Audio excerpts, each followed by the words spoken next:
Hey, I have a confession. I am Mike Curious, and I have an unexplainable need to buy cheap microphones and find out if they suck. So I bought this one, the FDUCE SL40X. I guess that's how you say it, FDUCE, although I like to call it FDUCE. This was the cheapest broadcast dynamic mic that I could find on Aliexpress, costing me a whopping $32 shipped. And in 2025, that's like two Big Mac meals and an ice cream. So let's unbox this Chinese broadcast dynamic cardioid microphone. So many words, and let's check it out. A brief disclaimer: I purchased this cheap mic from AliExpress with my own American money, and I am not comped for this video in any way. All opinions, experiences, and BS in this video, they're mine. And this video is for your entertainment only and will definitely contain a couple of errors. So onward to the unboxing. All right, we are on the FDUCE SL40X, and I'll show you now. This has the same kind of build that I was mentioning. This is the MV7. And right away, I can tell it has a little more top end than the MV7, and it definitely has more output than the MV7. It doesn't seem any more plosive prone than the MV7 does. They're both kind of, well, they're not the most plosive prone mics that I've used, but they aren't the least plosive, I can't even talk, plosive prone mics that I've used. I'll also hear some, what I believe to be some kind of an annoying resonance. Like it tends to be picking up more of that lower mid-range upper bass frequency than I'm used to. At least that's what I'm hearing in the cans. I'll be interested to see what I think about it when I listen to the audio after I record it. So how do you think it sounds? This is the FDUCE SL40X microphone hooked directly into my Zoom H1 XLR recorder. Dry signal, no processing whatsoever, and I'm really curious what you think of the way this sounds dry, especially compared to the MV7 that we just tried. And I was using the XLR on the MV7. I typically do not record with USB when I make these videos.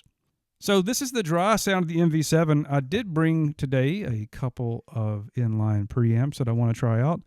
We'll start off with the AliExpress no-name $13 preamp. I think it's a Altron, or they sell the same looking preamp as this. I have no idea what the topology is in terms of how it's designed inside. One day I'll take one apart and look. If you're interested, let me know. But let's go ahead and hook this up and see how this mic sounds with a little bit of help from a Chinese friend. Now we are on the FDUCE microphone running through the cheap $13 inline preamp from AliExpress straight into my Zoom H1 XLR. No processing, no compression, no EQ. How does this sound? Does it sound very FDUCE to you? Hopefully it sounds better than a FDUCE. Maybe we could find that vowel between the F and the D. Maybe it's a FDUCE, but somebody typed it wrong. I don't know. Anyway, does it sound any different than it did without the preamp? Now, sometimes the preamps will impart some kind of tonal characteristic, and I believe that some kind of interaction between the mic's, circuitry and the preamp itself. But the one thing I notice right now through the cans is the high end, the semblance is a lot more pronounced. It's annoying. I'm sorry, pronounced. I don't know. I don't know if it's just I don't know why I'm hearing that. But anyway, we're going to see if it's the preamp or the mic. I have the very sexy Cloud microphones, Cloudlifter X, to try out. This is the nicest inline preamp that I own. It's the one that has the Cinemag transformer. And yeah, we're going to try it out on the low gain setting and see how that sounds. Let's do it. All right, now we are on the Cloud microphones, Cloudlifter CL-X. I like to use all the words. I don't like to skip any when I talk. How does this sound compared to this cheap $13 preamp? This was a $45 match made in Chinese heaven, I suppose. And this thing cost like 5 times as much as the microphone. I think I paid about $130 for it. This was $30, so maybe not 5 times. But if you bought this new, you could get 5 of these for one of these and probably throw in a couple of these to boot. So this is a very mismatched combo, but I do still hear the semblance that I heard before. It might not be quite as bad, but it's definitely still there. So I think this microphone just tends to pick up a lot of high frequency information. It probably has some baked in presence to really help the articulation pop out, if you will. I'm going to move on and do a quick plosive and off-axis test. I'm not going to spend a lot of time here. And then we will see how this sounds with some EQ and some compression. So here we go. First into the mic and then across it like you should be talking. Peter Piper picked a pick of pickled peppers. Peter Piper picked a pick of pickled peppers. I actually can't hear much difference in the cans, but neither of those was completely horrible. I'm sure with a little bit larger, pop filter that you could do better. Actually, let's see if we could do better. So this is what it sounds like without the factory pop filter, and this isn't going to work, I don't think. Maybe it will. All right, so now we have an SM7B type pop filter on here, and that will, push your face up off the capsule a significant amount, at least another inch or two. And Peter Piper picked a pick of pickled peppers. Peter Piper picked a pick of pickled peppers. That does sound better to me, and it definitely has helped with that really hyped up top end that this mic has. The semblance, oh wow, that is way better. Holy crap. I would not use this mic without some bigger pop filter. The semblance is so much less pronounced than it was before. That sounds like a good improvement to me, but let's try to process it with some EQ and some compression and a few other things. So yeah. The audio that you're hearing now is being processed with a couple of plugins that I want to talk about really, really quick. And that will also give me a chance to discuss, just to provide some sample audio for you to hear with this setup. So we're using the FDUCE SL40X. We're still using the Cloudlifter CL-X. We're still using the Zoom H1 XLR. And we're processing all of that with the SSL Vocal Strip 2 and a little bit of EQ from Ozone. And it's pretty simple. You've got a really basic compressor in there. You've got a noise gate expander type section in that preamp strip or virtual preamp strip.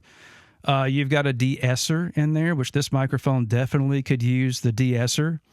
And you've got an EQ that I'm going to actually bypass and just do all the EQ in Ozone. And I'll put screenshots of all that up so you know what I'm doing and you know what I went after. And I'm basically just trying to enhance this mic. I'm not trying to change the overall character of it. I just want to take out anything that is overabundant and maybe add a little something on the top if I need to. I don't know that I will. So how does this sound? Does it sound good to you? Does it sound better than it did dry? Does it sound better than it did dry plus the Cloudlifter or plus the Aliexpress preamp wherever it ran off to? Let me know in the comments below. So what do I think of this mic? I think the price is really, really awesome. $32. It's built pretty well.